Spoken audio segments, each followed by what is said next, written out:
In today's video, I'll show you how you'll be able to put a video inside a shape in Premiere Pro. So let's get started.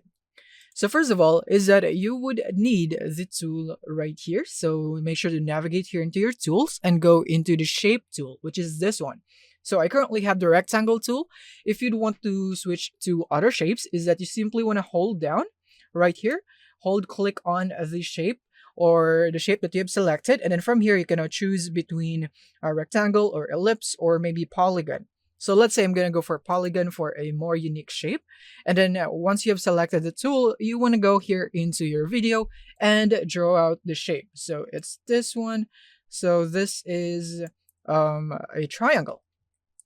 So in here is that I would just simply need to go into effects. So if you don't have the effects tab, it's right here in the Windows. Make sure that you check effects. And in here, you want to go for track matte key. And then drag it into your video. And then once it's in your video, you want to click on your video, navigate to effect controls, and go here into matte. And now you want to select the video number or video layer that has the shape in it or the graphic. So in this one, it's in V2. So I'm going to go for video 2. And it will now be inserted into the shape as you can see. Now, what if you'd want to reframe this?